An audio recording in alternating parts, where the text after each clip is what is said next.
Shalom, kita bertemu kembali di dalam program Everyday Life Bible, Bapak Ibu Saudara-saudari. Kali ini kita akan berbicara mengenai sebuah tema yang sangat menarik sekali yang juga menjadi sebuah isu di dalam keseharian kita, yaitu mengenai money game dan pinjol atau pinjaman online, saudara. Nah, ada banyak isu yang terjadi di tengah masyarakat kita dan saya percaya juga mungkin juga ada saudara-saudari juga yang mungkin sedang berhubungan dengan kedua hal ini. Dan kali ini kita akan berbicara bersama dengan Bapak Obed Adidharma. Beliau adalah seorang anak Tuhan yang sangat mengasihi Tuhan tentunya, tapi beliau juga adalah seorang banker. Ya, seorang yang cukup berpengalaman di dalam dunia perbankan selama ini, dan beliau sangat-sangat mumpuni atau sangat-sangat fasih sekali berbicara mengenai isu ini dari kacamata seorang banker. Hikmat apa yang harus kita ambil dan kewaspadaan apa yang harus kita ambil ketika kita berhubungan dengan money game dan pinjol. Tapi sebelum itu mari kita terlebih dahulu menyatukan hati kita bersama di dalam doa ya, Pak ya. Kita berdoa bersama. Terima kasih Tuhan, kami mengucap syukur kiranya Engkau memberikan kami hikmat-Mu untuk kami berbicara mengenai firman-Mu ya Tuhan, firman yang indah, firman yang manis sebagai madu untuk setiap kami, tapi firman itu juga Tuhan berbicara dengan sangat-sangat kuat di dalam keseharian kami, dalam sisi-sisi praktikal kehidupan kami. Terima kasih kami mengucap syukur ya Tuhan Yesus. Roh Kudus, Kau pimpin pembicaraan ini dari awal sampai akhirnya di dalam nama Tuhan Yesus kami berdoa. Haleluya. Amin. Selamat pagi Pak. Selamat pagi, Shalom Pastor. Apa kabarnya? Baik, luar biasa. Luar biasa ya. Tuhan. Pak Obed, mungkin Pak Obed bisa cerita dulu nih ya. Kok bisa masuk ke dalam dunia perbankan sebagai seorang banker dan dengan waktu yang sangat lama ya, cukup lama ya. Gimana sih ceritanya Pak? Mungkin dulu waktu dimulai waktu sekolah mungkin atau tiba-tiba bisa ngerti gitu ya ini pilihan hidupku atau bagaimana Pak? Mungkin bisa cerita supaya teman-teman bisa lebih kenal ini ya. Yeah, thank you Pastor. Mungkin ini suatu cerita yang rencana Tuhan ya dalam kehidupan saya. Saya sendiri sebenarnya background sekolah dari awal SMA juga IPA. Waktu kuliah saya juga di bidang teknis sebenarnya di elektro. Tapi waktu itu Tuhan kasih kesempatan saya untuk masuk dalam sebuah bank dan di tahun 2002 ya betul, berarti sudah 20 tahun saya nggak terasa di bidang perbankan ini. Tuhan bimbing saya ke sana dan sampai hari ini Tuhan membawa saya ke berbagai level dan berbagai bidang di dalam perbankan ini. Jadi sampai terakhir ini sekarang ini levelnya apa nih Pak? Saya saat ini sudah di sebuah bank swasta, bank swasta asing juga ya, memegang di korporasi Pak. Jadi lebih banyak ke lending korporasi seperti itu. Iya. Wow. Satu tentu 20 tahun lebih ini adalah sebuah pengalaman yang cukup berharga ya dan pasti akan menemui ya isu-isu atau kasus-kasus yang terjadi yang juga mungkin sebagai anak Tuhan, Bapak Ibu Saudara-saudari yang sedang menyaksikan tayangan ini mungkin juga sedikit banyak dalam hidup kita ini pasti akan selalu terkait dengan dunia perbankan lah ya. Masing-masing kalau pasti punya rekening itu pasti melibatkan bank dan sebagainya. Begitu ya Pak Obed. Nah, kira-kira Pak Obed bisa bercerita nggak kepada kami ya tentang dunia perbankan dulu terlebih dahulu ya. Apa sih pentingnya atau mungkin hal yang sangat-sangat mendasar untuk kita sebagai anak Tuhan juga untuk kita terlibat dalam dunia perbankan ini? Oke, mungkin secara mudah aja, secara simpel ya, karena setiap hari kita selalu melakukan transaksi. Pasti dalam keseharian kita melibatkan uang ya, baik untuk membeli makanan, bahkan transportasi kita semua juga menggunakan uang. Dan secara umum sendiri pemerintah kan juga sudah mengarahkan supaya ini kita menjadi cashless. Semua akan diatur menjadi suatu saat betul. Nanti ya. Untuk menghindari berbagai macam lah, mungkin ada korupsi atau apa, dengan cashless melalui perbankan semua akan lebih mudah untuk dilacak kan apabila ada aliran dana yang tidak sesuai. Nah, tapi seringkali memang di masyarakat kita ini ternyata belum terlalu banyak juga yang melek perbankan. Banyak masyarakat kita yang masih memegang uang cash, jadi literasi nih ya. Betul, financial literasi itu memang cukup rendah di Indonesia. Hal-hal itu yang memang akhirnya jadi pemicu untuk bisa muncul ekses-ekses tadi kayak pinjol. Sebenarnya pinjol juga oke, tapi ada ekses negatif yang bisa terjadi karena masyarakat ini tidak melek finansial seperti itu. Oke. Nah ini mengenai fenomena yang ini dulu sudah terjadi juga sampai sekarang dan ini mungkin yang masih terus terjadi ya tentang fenomena pinjaman online, pinjol dan juga tentang money game yang sedang marak terjadi di saya percaya di seluruh dunia tapi juga di Indonesia di tengah-tengah kita seperti ini. Dari kacamata seorang banker sendiri, bagaimana Pak Obed ini bisa melihat tentang money game dan pinjol ini seperti apa dari kacamata seorang banker? Bisa cerita Pak? Oke, mungkin ini sedikit sharing ya. Jadi mengenai definisi-definisi yang pasti, mungkin Bapak Ibu juga saya rasa saat ini cukup terbuka ya, bisa diakses melalui berbagai macam website. Ada orang juga sudah banyak bikin podcast tentang hal ini. Cuman ini lebih ke arah praktikal yang apa yang kita hadapi sehari-hari dan juga apa yang secara perbankan yang sudah diatur, yang itu nanti kita mau coba share ya. Kalau definisi pinjol sendiri, sebenarnya pinjol ini adalah bagian dari fintech, financial technology kan ya. Karena itu sebenarnya ada dua sisi, pinjaman dan juga investasi. Nah, OJK sendiri sebenarnya sudah diatur ini mengenai pinjol ini, bahwa itu sebenarnya adalah sebuah platform secara elektronik yang mempertemukan antara orang yang mau memberi pinjaman dan orang yang meminjam. Cuman yang lebih populer di masyarakat kita pasti adalah pinjolnya, dari sisi meminjam uang secara gampang, secara mudah, secara online. Seperti itu sih Pak.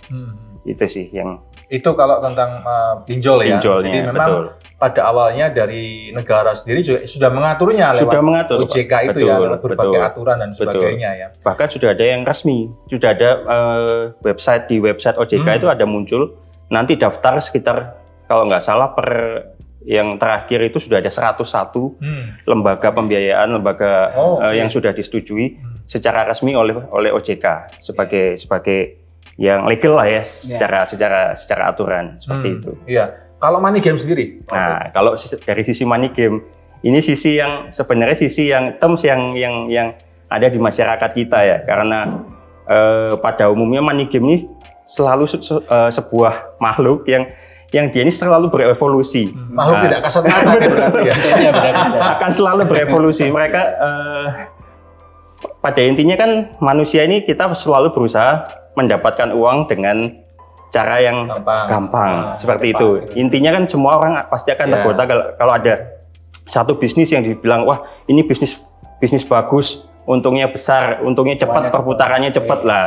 Nah, dalam hal ini money game ini seringkali dibalut oleh berbagai macam kamuflase seperti itu. Jadi pada intinya adalah investasi. Cara untuk investasi untuk mendapatkan keuntungan secepat-cepatnya dan sebesar-besarnya. Itu yang di dalam benak masyarakat adalah seperti itu sih. Which is itu ilegal pastinya. Betul. Secara terms bahkan OJK dan ada kalau nggak salah ada satgas untuk pengawasan, mengenai investasi bodong, investasi ilegal seperti itu. Oke. Cara kerjanya bagaimana Pak? Cara kerja dari money game ini yang sebetulnya ilegal, tapi bisa masih terus terjadi sampai hari. Dan juga bagaimana sih cara kerja mungkin dari juga kalau kita bicara soal pinjaman online itu secara umum bagaimana? Oke, baik.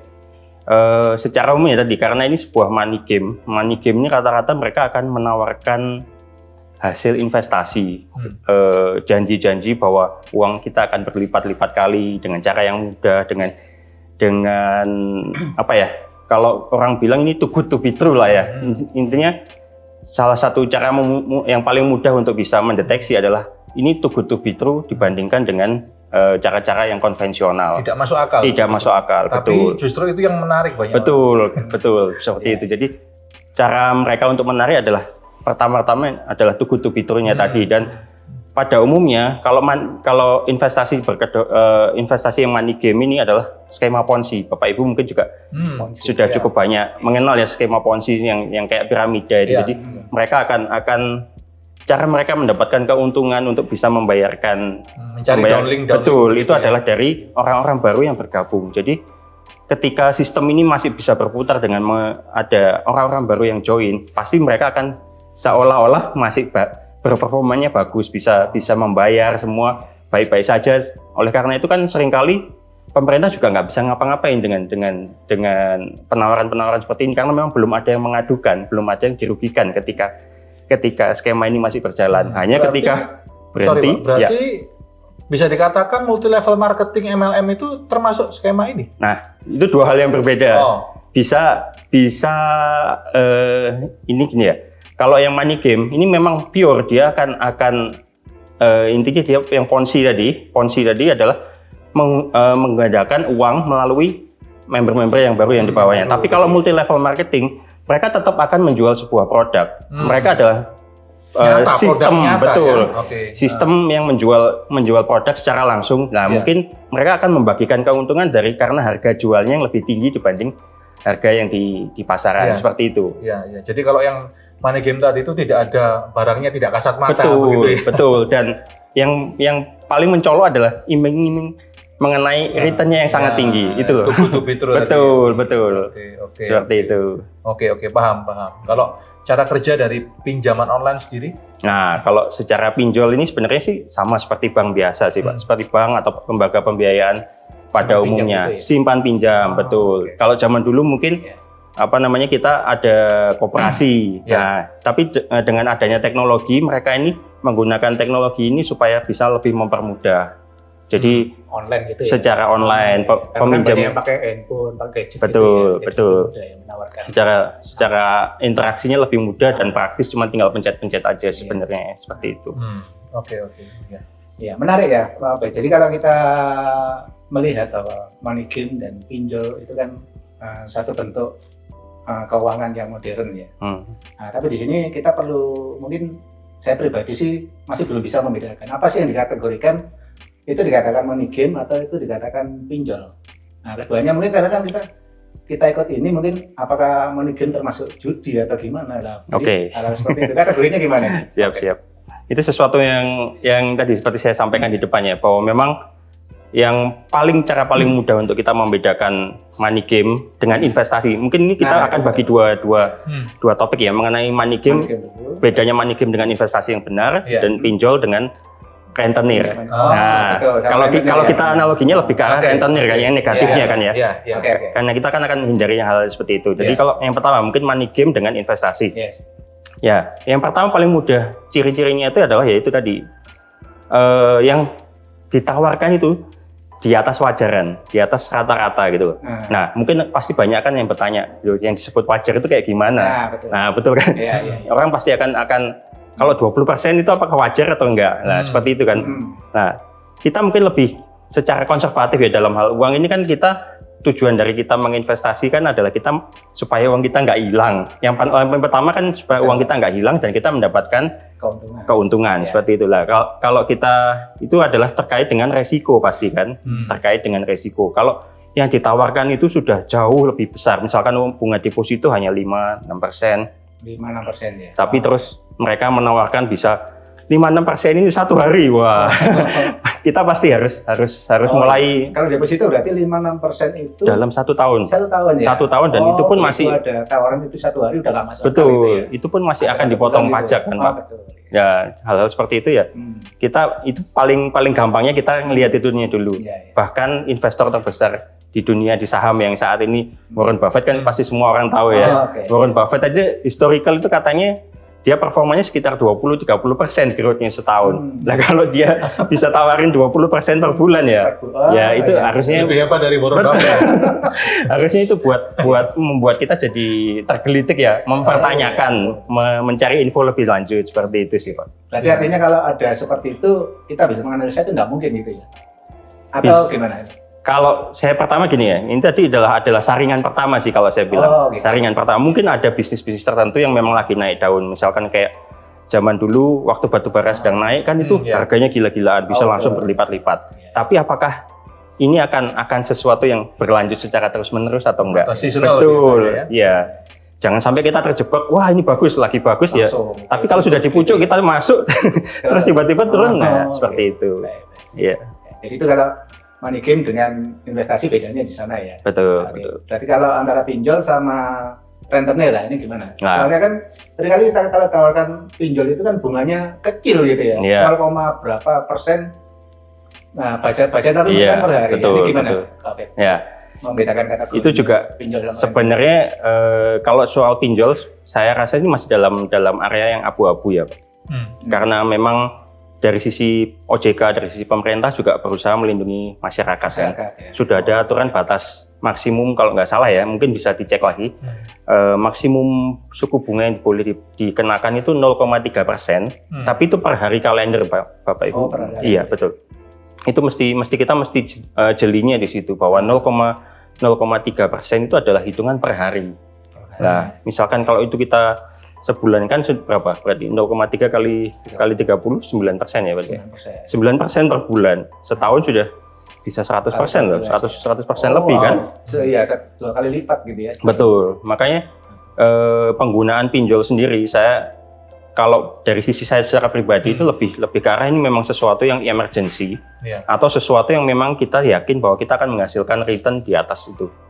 Jadi misalkan kita sedang berdagang, kita nemu barang yang murah yang kita tahu bahwa harga di luar mungkin bisa 2 kali lipatnya dari yang harga beli kita. Dan aplikasinya kalau betul, misalnya mau pakai pinjol betul. Batasannya segitu ya. Betul. Tapi mungkin untuk kalangan umum yang benar-benar mengerti, Pak. Iya, kita tapi mungkin lebih tidak disarankan ya. Betul. Ya, karena efeknya berbahaya. Yes. Lebih berbahaya.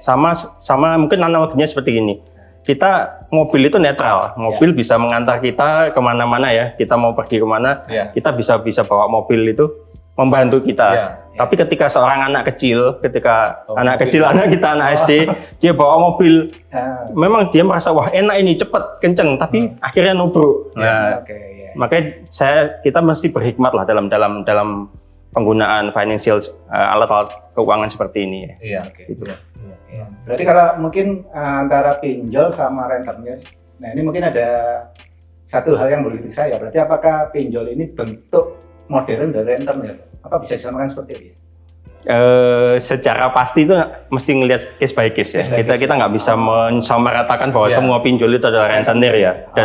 Dan itu tadi kan juga sebenarnya sudah diatur juga oleh pemerintah kan. Ada batasan-batasan. Cuman ya kita juga mesti hati-hati bahwa di luar yang 101 yang sudah secara resmi itu pun ada ribuan mungkin ya sekarang ya. Ada ribuan. Dan dari 101 pun itu kita juga mesti pilah-pilah sendiri. Kita mesti ketika kita mau memutuskan untuk mengambil, kita juga harus seleksi juga ya rekodnya, apakah ada berita-berita tentang lembaga pinjol yang mau kita ambil itu. Nah, jadi menarik sekali tadi Pak Pet sempat menganalogikan. Jadi kalau kita pakai pinjol maupun money-game dan beberapa banyak lembaga-lembaga keuangan gitu kan, menganalogikannya sama seperti kita mengendarai mobil gitu ya. Nah, jadi harus tahu pasti ini mau kemana, tujuannya apa. Betul. Nah, kita bisa mengendalikan nggak kira-kira seperti itu. Betul. Nah, tapi seringkali gini, dua hal ini yang masih menarik di masyarakat. Nah, itu kenapa ya? Jadi kayaknya menarik gitu ya. Jadi banyak orang-orang yang tertarik sekali bahwa ini seperti solusi yang pakem gitu. Betul. Nah, gimana ini Pak? Kalau kita boleh ambil gitu, betul. Kalau kita boleh ambil benang merah dari dua jenis ini tadi ya, kita bisa ngelihat bahwa ini adalah kecepatan, dan semacam kayak obat mujarab ya, solusi instan. Apalagi anak-anak zaman sekarang kan maunya sudah instan semua. Kita anak-anak generasi Gen Z ini sudah nggak pernah suka dengan proses. Dan mencengangkan loh, beberapa waktu yang lalu ada berita bahwa justru utang pinjol terbesar untuk kuliah itu Gen Z. Betul. Selain kuliah ya. Sebelum itu, justru anak-anak Gen Z yang punya utang pinjol ini yang luar biasa besarnya akumulasinya. Baru kemudian kasus yang untuk kuliah itu pembayaran kuliah ini. Itu karena satu kata kunci di sini adalah mereka butuh sesuatu yang cepat, proses yang pendek, nggak mau menunggu terlalu lama. Itu saya rasa itu jadi salah satu kunci kenapa pinjol dan money game ini jadi sangat menarik buat orang-orang itu. Dan kalau kita lihat juga korbannya ini juga kita lihat lebih banyak ke kalangan yang kurang menengah ke bawah atau berpendidikan yang lebih rendah, dan mereka tadi yang sejak awal kita ngomong bahwa tidak ada financial literasi, jadi pengetahuan tentang investasi, tentang money management ini kurang mereka. Iya, berarti dalam hal ini mungkin hal-hal yang cepat itu belum tentu baik juga ya, Karena kalau di bank itu kan kita ngajukan kredit itu syaratnya ini harus punya anggunan dan sebagainya. Tapi begitu masuk pinjol nggak pakai anggunan, nggak pakai survei, langsung dapat gitu, cair gitu. Lebih karena nanti ya itu tadi kan secara hukum ya, secara hukum alam lah ya. High risk pasti high gain, low risk bisa pasti gainnya pasti akan lebih kecil seperti itu sih. Jadi kalau buat bank atau pinjol sendiri kan belum tentu pinjol itu juga lembaga yang salah ya. Jadi pasti mereka juga ada perhitungan juga bagaimana mereka bisa mendapatkan uangnya kembali kan. Nah itu karena ini adalah bisnis yang high risk, mereka kompensasinya dengan bunga yang tinggi tadi. Pasti dengan bunga yang tinggi, dengan sistem penagihan sih yang lebih menyusahkan adalah dari sisi penagihannya nanti. Tetap ditagihan namanya. Pasti tetap ditagihan. Nah, kita harus tetap bayar sekalipun itu pinjol ya. Iya. Nah Pak Obed, kan yang menyaksikan kita ini banyak anak-anak Tuhan ini ya, mungkin juga yang sedang mengalami atau terikat atau terlibat dengan entah money game atau dengan pinjaman online seperti itu. Nah, kira-kira ada tips apa ya yang bisa Pak Obed mungkin bisa share? Kan kadang-kala tadi Pak Obed katakan bahwa ini untuk sesuatu yang emergency kira-kira. Nah, dalam situasi kita, situasi perekonomian kita ini sekarang ini, kira-kira adakah kiat-kiat atau metode-metode lainnya ya untuk masyarakat ini mungkin bisa menambah penghasilan, ya, tanpa menyentuh mungkin money game atau mungkin pinjaman online. Kalau dari kacamata Pak Obed sebagai seorang banker tapi juga sebagai seorang anak Tuhan, ya kan, apa yang bisa tips-tips yang bisa diberikan buat teman-teman ini? Mungkin Pastor bisa korek saya ya, kalau nggak salah di 1 Timotius 6 ayat 9 ya, yang tentang orang yang ingin kaya akan terjatuh dalam berbagai pencobaan. Jadi dan itu juga disebutkan kalau nggak salah kata-katanya juga terjebak dalam berbagai nafsu. Nah mungkin kalau kita mau ngomong soal semua pengelolaan keuangan ini memang panjang ya, tapi mungkin tadi gampangnya tadi sempat disinggung tentang Gen Z tadi ya, milenial dan Gen Z yang boros terjebak gitu ya. Mungkin juga dari bagaimana mereka bisa mengendalikan nafsu tadi ya. Antara keinginan dan kebutuhan itu kita mesti minta hikmat bagaimana sebenarnya kita harus menata keuangan kita, karena kita juga orang hidup ini bukan lari sprint ya. Kita nggak bisa noleh ke teman kita. Kok dia sudah punya mobil, kok dia sudah punya rumah, sudah duluan di depan kita. Itu lebih berhikmat seperti itulah. Sedangkan kalau dari sisi produk-produk untuk mengembangkan uang sebenarnya ada cukup banyak sih Pak.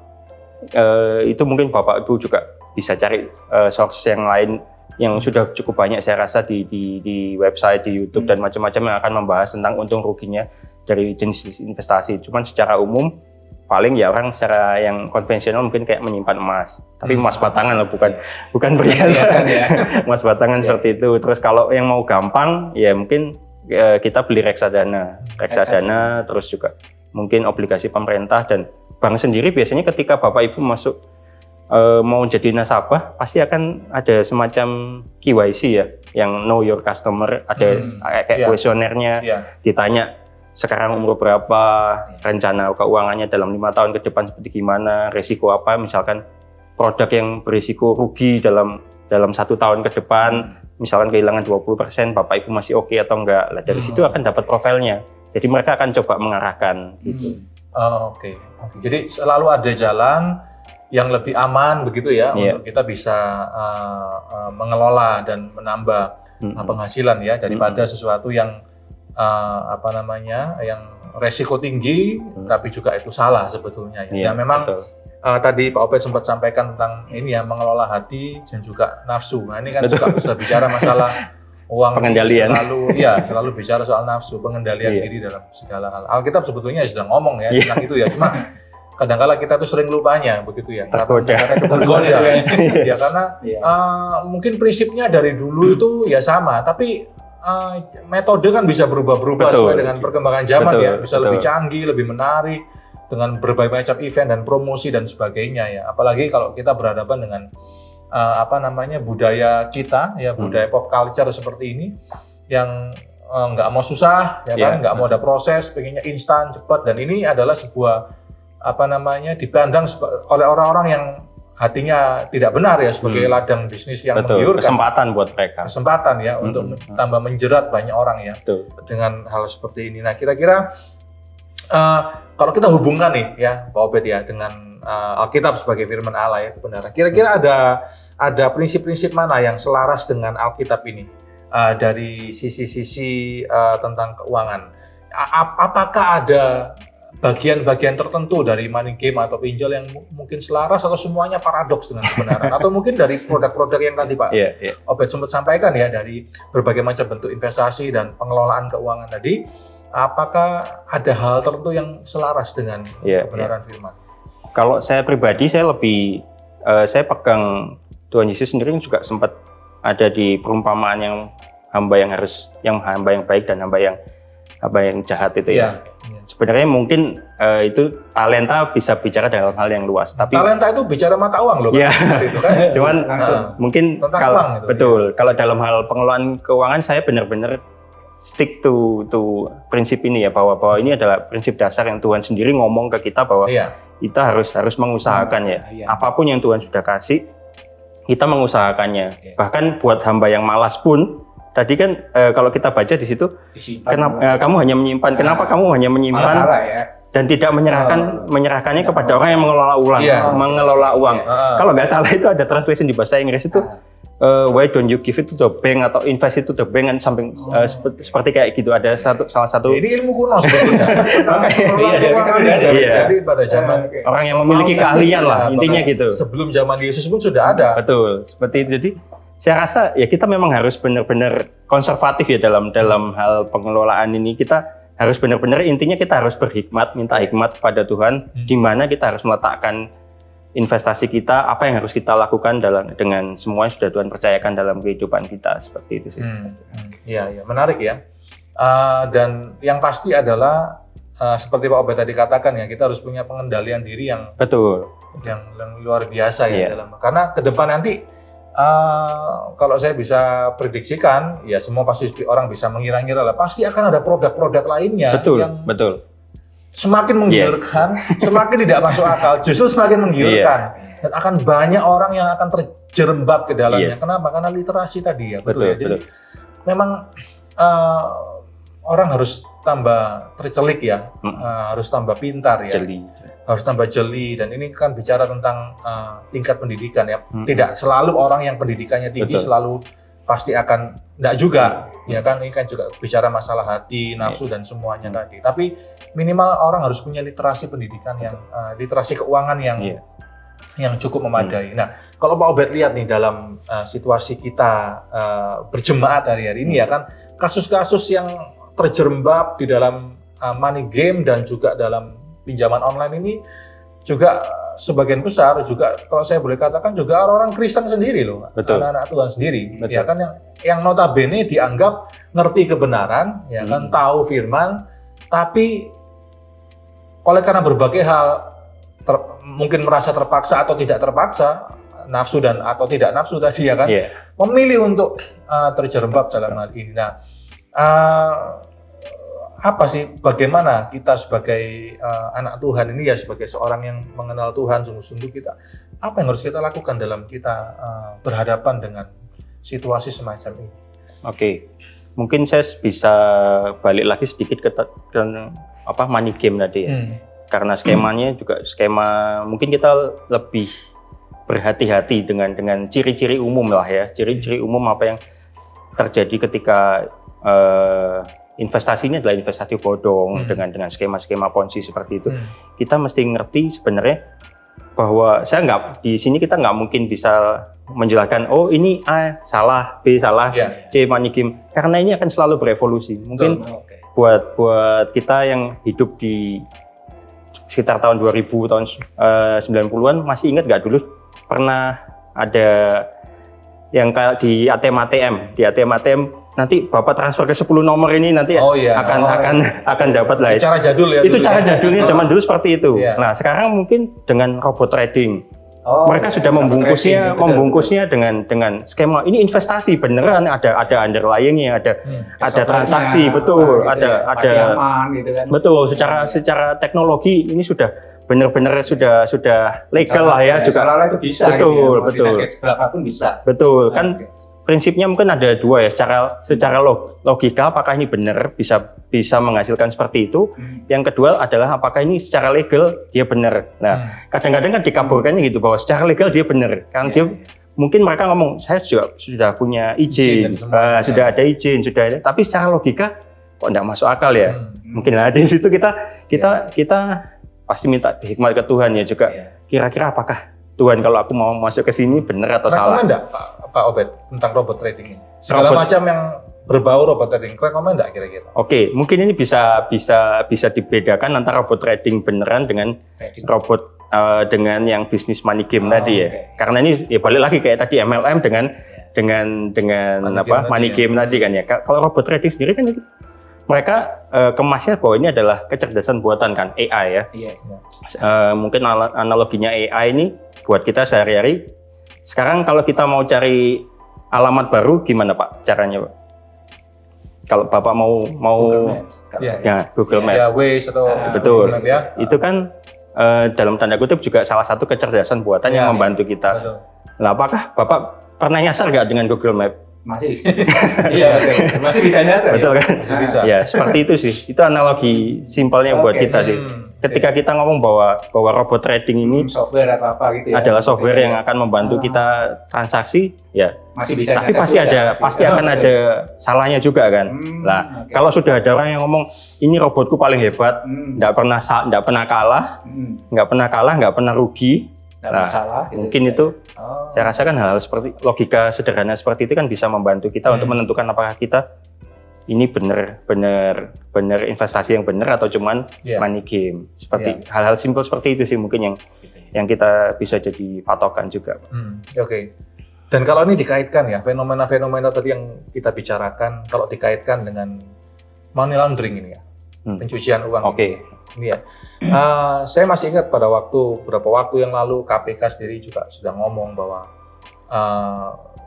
mereka sudah kayak tiup whistleblower begitu ya bahwa tembakan salvo maksud saya ya bahwa penyalahgunaan ya kan dan juga fraud dalam bidang financial ini juga money laundering salah satunya itu banyak terjadi di lembaga-lembaga keagamaan. Betul. Nah, ini sesuatu yang sangat-sangat mengerikan ya. Betul. Sebetulnya lembaga agama ini yang sebetulnya mengajarkan kejujuran, mengajarkan integritas ya kan, mengajarkan hal-hal yang benar ya, tapi justru menjadi sebuah wadah money laundering terjadi. Betul. Nah, menurut Pak Obed bagaimana melihat fenomena seperti ini? Karena ini pengalaman saya. Saya dulu kan cukup lama ada menggembalakan di gereja di Yogyakarta. Salah satu jemaat waktu itu jemaat baru, anak baru dari kota lain kuliah di sana, anak muda. Kemudian minta waktu bicara sama saya sama istri, ya kan? Ya, minta konseling. Nah, intinya dia mau tanya tentang orang tuanya, papanya terutama. Ya, papanya dia tanya seperti ini nih. Ya, papa itu sering pergi sama teman-temannya. Ya kan plesir waktu itu pakai kapal wisata. Itu terus kan, terus kan ya ke tengah perairan internasional. Ya kan? Perairan bebas. Iya, perairan bebas ya kan. Loh, ngapain di sana? Ya kan judi. Ya kan? Nah, tapi sebelum itu mereka bahkan datang ke pendetanya minta didoakan. Ya, saya percaya waktu itu mungkin nggak tahu Pak pendetanya ya apa yang mereka lakukan. Namanya orang minta didoakan ya pasti semua kan didoakan ya, namanya gembala kan begitu. Ya kan, masa tanya lebih detail. Kan ya. Nggak ada seperti itu. Tapi itu disalahgunakan.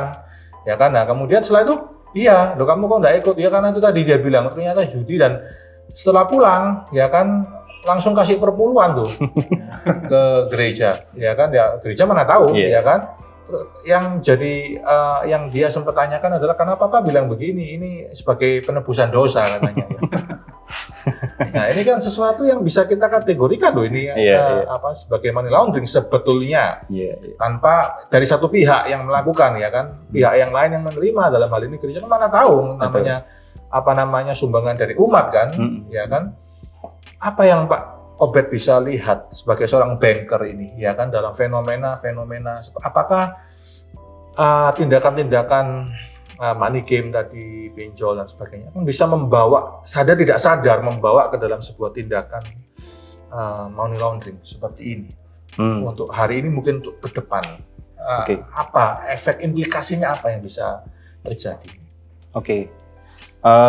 Kalau dari sisi saya rasa sudah Lester sampaikan tadi ya bahwa memang secara gembala mungkin nggak akan tahu ya duitnya dari mana. Intinya sih kalau saya rasa dalam hal itu mungkin gereja nggak sepenuhnya bisa disalahkan. Cuman ya mungkin lebih ke arah tadi memberi pengertian tentang dasar-dasar pengelolaan uang tadi ya, konsep-konsep biblical tentang bagaimana mengelola uang, bagaimana bisnis apa yang benar yang Tuhan izinkan lah ya seperti itu. Cuman tadi menarik sih Lester soal perjudian tadi. Sebenarnya ada 3 isu sih selain dari money game itu pinjol dan judi. Yang terakhir juga judi online. Bahkan nggak usah naik kapal terus ke tengah laut, sekarang judi online itu kan sudah sangat mengerikan juga, betul ya, lewat handphone. Aplikasi-aplikasi kan ya. Dan ketiga hal ini seringkali juga saling berkaitan ya. Ketika orang ini kalah judi online atau ketika dia kesulitan keuangan karena kecantol di money game, dia akan pinjol. Jadi saling gitu betul. Ya. Jadi akan saling keterkaitan itu. Ikatan setan ini. Ikatan setan dan akan justru semakin bulat ya, dan orang Jawa bilang bulat mengikat benar-benar sampai orang itu nggak bisa lepas. Itu memang sangat berbahaya. Iya, dan yang kena itu justru orang-orang yang tadi ya, dari kalangan ke bawah, di mana literasi finansialnya masih rendah kan. Dan mungkin ada satu fenomena yang menarik, dulu pernah sempat kejadiannya tentang money game ini. Ada hamba-hamba Tuhan yang dalam tanda kutip ikut mempromosikan, ikut endorse kan ya. Makanya itu saya rasa kita juga ada orang yang bilang bahwa orang pilot pintar mengemudikan pesawat tapi belum tentu dia bisa masak. Kadang-kadang hal-hal seperti itu ya. Mungkin dari sisi hamba Tuhan ini juga mungkin dia nggak menyadari bahwa dia mengendorse sesuatu yang salah. Dia harus banyak juga hamba-hamba Tuhan juga harus diperbaiki literasi finansialnya supaya bisa menyampaikan kebenaran, berkhotbah atau mengajar, mengembalakan umat dengan benar, begitu kan ya. Betul. Ya, seperti itu sih. Kadang-kadang kita yang sangat mengerikan dari hari ini mereka bisa membungkus dengan berbagai macam kamuflase gitu, dengan kedoknya seolah-olah ini bersih, sudah legal, apalagi ini hamba Tuhannya sudah menyentuh dalam tanda kutip menyetujui. Itu bahaya di sana. Pokoknya bisa banyak di situ. Iya, nah ini fenomena yang Bapak Ibu harus waspadai ya. Ini kita ngomong begini karena kita ingin juga memberikan sebuah literasi, keterbukaan supaya kita bisa juga lebih bijak, pandai dan bisa menilai segala sesuatu ya dari sudut pandang kebenaran ya. Satu lagi fenomena yang mungkin muncul ya Pak Obed ya beberapa waktu yang lalu sih itu arisan online Pak. Dan ini juga korbannya juga banyak loh ini di mana-mana. Ini gimana nih? Ini kan arisan sebetulnya kan bentuk kuno ya sebetulnya yang sudah umum dilakukan di masyarakat. Tapi ini dibuat online dan kemudian dikatakan ini bandarnya ini nakal gitu kan. Terjadi sebuah kasus. Nah, rekomend nggak Pak Obed kalau tentang ini arisan online begini? Kalau saya lihat ini sebenarnya ini bagian dari salah satu bentuk ya dari money game tadi. Tapi cuman mungkin ya balik lagi kita mesti melihat case per case ya. Apakah benar-benar memang biasanya kan kita harus melihat sesuatu itu kalau dia sudah punya record dan sudah ada apa ya secara historinya memang lebih proven lah ya, lebih terbukti. Tapi ya sebenarnya histori pun juga kadang ada mereka yang bisa memainkan, mempertahankan supaya jangka waktu permainannya ini lama. Cuman menurut saya kok lebih baik menghindari yang hal-hal seperti itu karena kita juga selama belum jelas itu ya. Iya, selama secara logika apakah ini berjalan bisa bertahan atau enggak itu aja sih, dan apakah ada orang lain yang dirugikan atau tidak. Karena memang ada orang yang mengajarkan bahwa bagaimana cara menang dalam money game, dalam skema Ponzi ini ya. Kalau kita join di awal, kita join di tengah, dan kita keluar duluan sebelum terjadi sesuatu kan sebenarnya tetap menguntungkan. Nah, tapi secara hati nurani kita, secara Roh Kudus pasti akan ngomong dalam hati kita bahwa apakah hal itu sesuatu yang berkenan di hadapan Tuhan. Ya, itu pembunuhan sebetulnya. Betul. Dalam tanda kutip ya, membunuh banyak orang, itu Betul. membunuh penghidupan banyak orang. Betul. Secara ya itu tadi, apakah Roh Kudus akan berbicara sejahtera di dalam hati kita ketika kita melakukan mendapatkan uang dengan melalui hal-hal seperti itu. Seperti itu sih. Iya, menarik sekali ya pembicaraan kita ya. Dari tadi kita berbicara itu ya, tiba-tiba muncul dalam hati saya itu old is gold gitu ya. Kok jadi cara-cara kuno yang aman ya kan, cara-cara yang dianggap oleh anak-anak Gen Z kita, mungkin generasi kita hari ini sebagai cara yang kuno, itu yang tidak lagi up to date, itu justru itu cara-cara yang jauh lebih aman, lebih bisa dipertanggungjawabkan secara moral, hati nurani dan sebagainya. Ya kan, saya ingat dulu ngurus KPR aja dimintain syarat ini dan itu, dan memang harus seperti itu untuk keamanan ya kan. Bukan apa, itu juga untuk supaya aman di kitanya juga ya, membantu supaya semuanya lancar. Mungkin nasabah juga tidak. Kalau soal KPR tadi ya Pak ya, itu dua sisi loh Pak sebenarnya. Bank itu kan memberikan kredit KPR kepada nasabah. Di sisi lain bank ini kan dapat duit dari nasabah yang menyimpan depositonya di bank kan.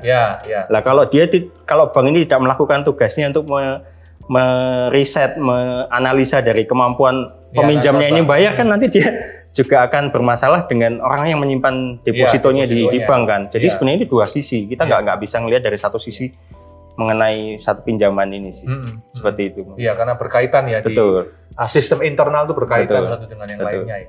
Oke, ya puji Tuhan. Menarik sekali ya. Jadi Bapak Ibu Saudara-saudari, dari apa yang kita bicarakan pada kesempatan ini mungkin tidak bisa berbicara terlalu detail dengan banyak hal karena memang itu sangat-sangat banyak ya dan faktornya. Selalu berubah. Selalu berubah. Tapi minimal apa yang kita bicarakan pada saat ini adalah sebuah hal yang fenomena-fenomena, isu-isu, current issues yang terjadi, yang ada di tengah masyarakat kita, dan mungkin juga Bapak Ibu Saudara-saudari ada yang mungkin pernah atau hari ini sedang mengalaminya.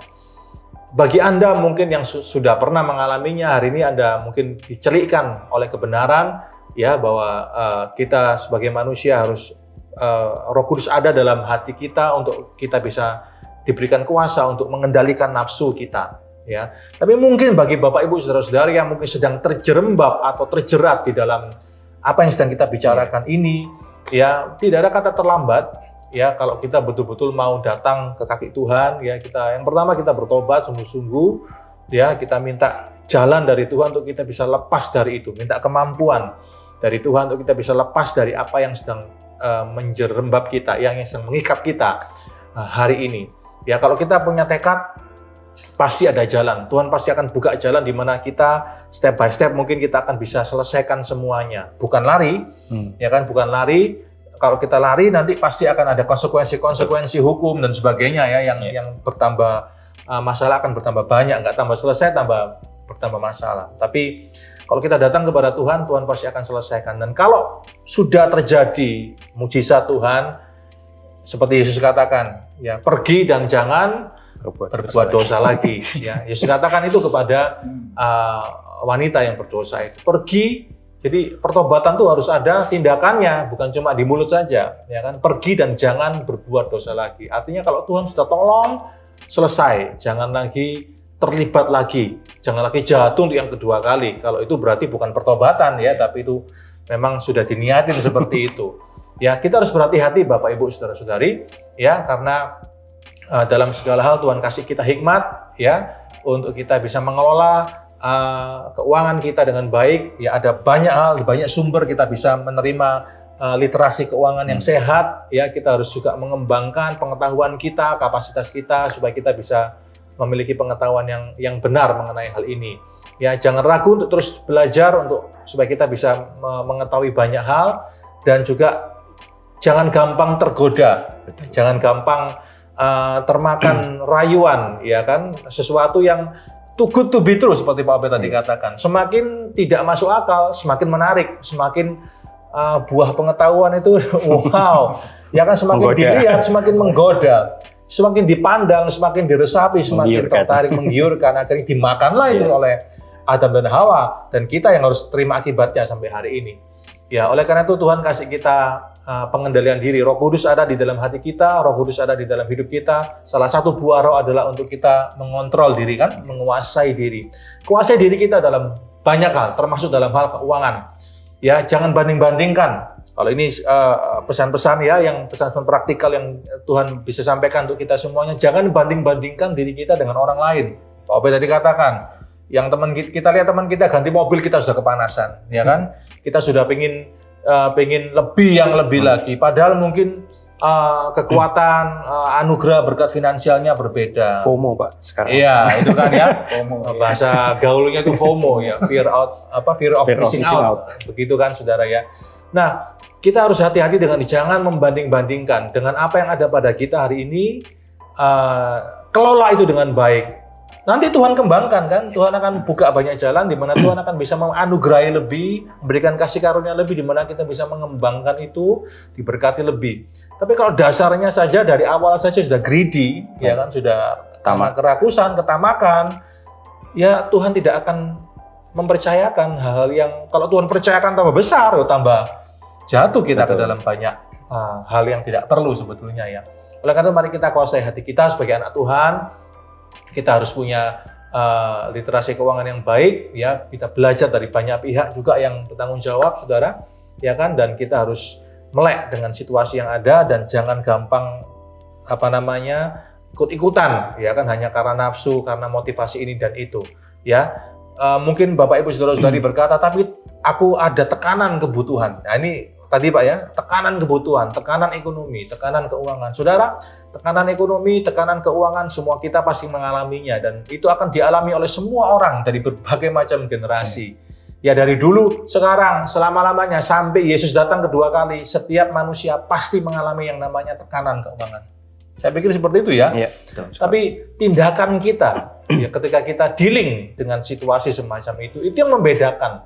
Apakah kita masih pegang kebenaran, ya, ataukah kita malah melakukan hal-hal yang tidak benar, yang mungkin kita bisa justifikasi itu sebagai kebenaran, tapi sebetulnya itu salah. Contoh tadi Pak Obed sempat sampaikan tentang bagaimana justru beberapa hamba Tuhan pun yang justru mengendorse produk-produk money game yang salah dan akibatnya bergelimpangan, banyak orang bergelimpangan. Betul. Ini hati nurani kan ini, ya kan, bicara soal hati nurani, bicara soal sesuatu yang kita bagaimana kita di hadapan Tuhan, ya. Jangan jadi batu sandungan dalam hal itu. Oleh karena itu mari bersama-sama kita jadi orang-orang Kristen, anak-anak Tuhan yang semakin cerdas, ya, cerdas finansial, ya, cerdas Alkitab, ya, cerdas kehidupan, Saudara, supaya kita semakin berkualitas menjadi anak-anak Tuhan dan kita jadi berkat bagi yang lain.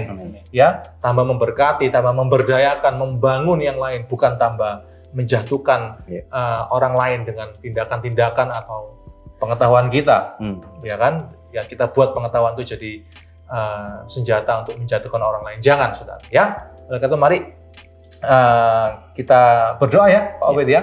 Sekali lagi kita berdoa, kita tutup sesi kita hari ini dan kita akan bertemu dalam sesi-sesi kita selanjutnya, Saudara. Mari kita arahkan tangan kita kepada layar di mana Anda melihat tayangan ini. Haleluya. Terima kasih Tuhan Yesus, kami mengucap syukur. Engkau memberikan kami hati nurani yang diterangi oleh Roh Kudus untuk kami bisa menimbang dengan hikmat-Mu apa yang benar, apa yang salah, Tuhan.